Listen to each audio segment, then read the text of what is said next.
In the deep undergrowth of the Colombian rainforest, where life is a currency measured in moments, a partnership exists that defies every known rule of nature. It is a relationship of extremes, a fragile truce forged in the unlit silence of a shared grave. We are taught that fear is the ultimate survival tool, that instinct is a cold, immutable law. Yet down in a silk-lined burrow, barely larger than a human fist, a Colombian Lesserblack Tarantula, a hunter of the night, allows a tiny, humming frog to live. What is the terrible price for this protection? Now let's enter their world. If you're already enjoying this story, a quick like and share makes all the difference. Let us know in the comments where you're listening from today. The world of the burrow is a realm of eternal twilight, a silent stage set beneath the canopy where sunlight never reaches. This is the Choco Darien rainforest in Colombia, a place of suffocating beauty and equally suffocating danger. The soil itself is a tapestry of rot and renewal, where every fallen leaf and decaying log hides an immediate predator or a deadly rival. Survival here is a continuous, agonizing calculation. The air is thick with humidity, and the very ground hums with the microscopic machinery of life and death. The central figure in this subterranean drama is the Colombian Lesserblack Tarantula. It is a massive creature, covered in a luxurious velvet of black hair, a predator engineered for absolute darkness. Its world is not seen, but felt. 8 legs, exquisitely sensitive, rest upon the silken tripwires it has spun, translating the faintest tremor of the forest floor into a detailed map of opportunity or threat. For this animal, the burrow is everything. It is a climate-controlled vault, a dining room, and a nursery all in one. To lose it is to accept certain death. The tarantula is a master architect, lining the walls with dense protective silk, ensuring that no unwanted insect, no scuttling centipede, can breach the defenses without warning. It is the unchallenged sovereign of its tiny, dark kingdom. But even the sovereign is vulnerable. The tarantula's nemesis is not a rival spider or a hungry snake. It is a foe too small to be felt through the tripwires, a foe that lays its eggs inside the spider's body, consuming it from the inside out. Tiny invasive insects, specifically the phorid flies, are the bane of every arachnid in this dark ecosystem. These invaders are the blind spot in the tarantula's sensory armor. The massive body is a perfect target, and once the fly is in, the fate of the black predator is sealed. Meanwhile, moving through the surface leaf litter is the humming frog, a creature so small, barely the size of a thumbnail, that it seems impossible it could survive a single night. Its only defense is a mild skin toxin, a final desperate plea to an attacking snake or bird. It needs moisture, it needs shelter, it needs a fortress it cannot build for itself. The frog, by all logic, should have no future in a world ruled by the appetite of the tarantula. Yet these two, the velvet monarch and the thumbnail-sized wanderer, share a common boundary, the mouth of the burrow, where fear meets an unlikely arrangement. Our story moves to a humid, moonless night at the burrow entrance. Exhausted from a day of searching for moisture and fearing every shadow, the tiny humming frog stumbles across the dense silken curtain of the tarantula's door. It is a mistake that should cost the frog its life. The ground shivers slightly, a message transmitted through the tarantula's sensory hairs. The great black spider stirs within, alert to the intrusion, its entire physiology switching instantly from rest to predation. Slowly, deliberately, the Colombian Lesserblack Tarantula emerges, 8 legs moving with the silence of a shadow. The contrast between the two is absurd, a thumbnail-sized morsel facing an animal the size of a human hand. The spider's massive chelicerae, its fangs, are poised. The frog, frozen by instinct, releases its final desperate defense, a small amount of potent, irritating toxin from its skin. This is the moment where millions of years of evolutionary programming should dictate a swift, brutal end. The tarantula's venom could subdue the frog instantly, Yet it pauses, its sensitive leg tips brushing the miniature creature's back. It recognizes the toxin, not as a threat to its life, but as a warning of unpalatable prey, a meal simply not worth the biological cost. But a secondary recognition takes hold. The frog is too small to trigger the predatory drive, yet it is large enough to consume the micropests that threaten the tarantula's egg sac. The instincts of hunger are superseded by the cold logic of necessity. The massive creature steps carefully around the frog, opening its burrow door not with an attack, but with an invitation, or perhaps a silent transaction.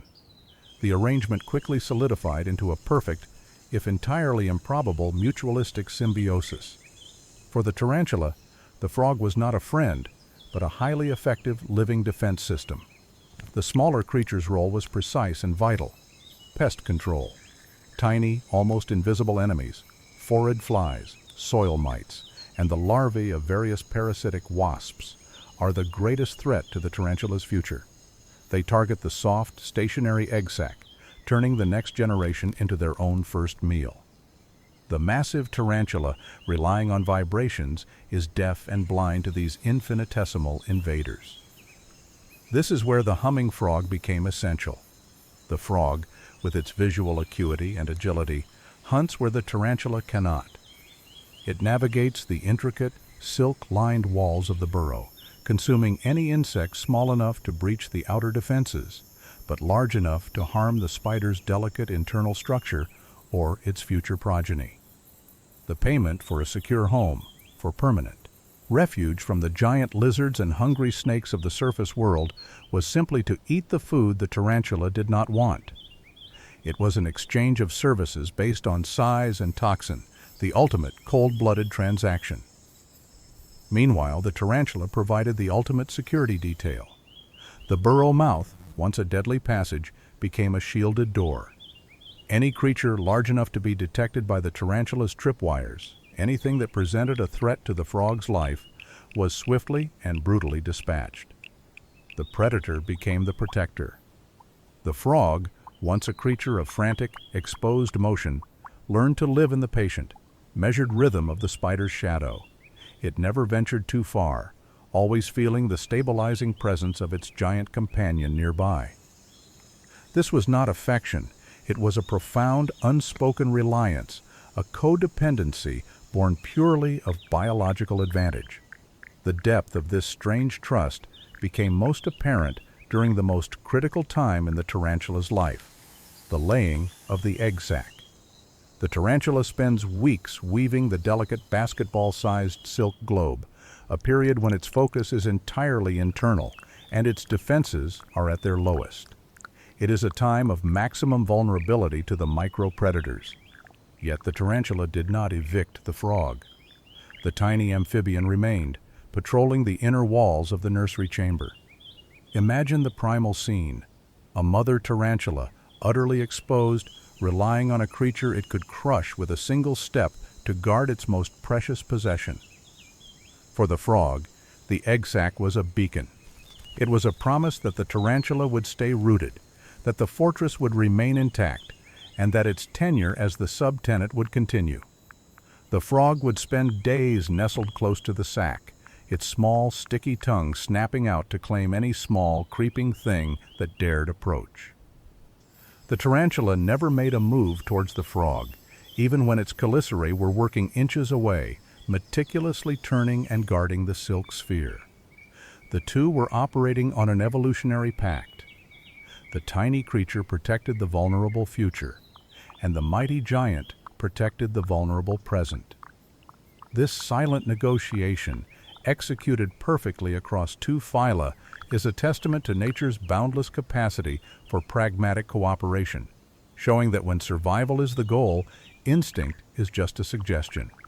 The symbiotic relationship was a profound adaptation, but adaptation must always endure the proving ground of the rainforest's relentless cruelty.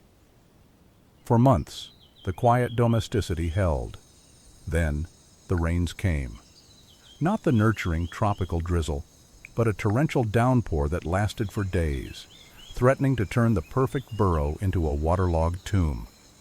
The tarantula worked tirelessly, its strength focused on shoring up the entrance and compacting the roof, but the sheer force of the water brought another enemy: mud and structural decay. The frog felt the rising dampness, its comfort turning to anxiety, trapped in the fortress as the giant battled the elements above. The partnership faced a more visceral test a few weeks later. A large, hungry vine snake, drawn by the pheromones of the tarantula's recent prey, stalked the burrow entrance. The snake was patient, capable of waiting hours for a chance to strike at either occupant. The tarantula sensed the vibration, the heavy, deliberate coil of the predator just outside the silk curtain. The snake was too big to be ignored and too dangerous to be allowed near. The tarantula emerged, not in a rush, but with the menacing deliberation of a slow-moving tank. The ensuing standoff was silent and charged. The snake lunged.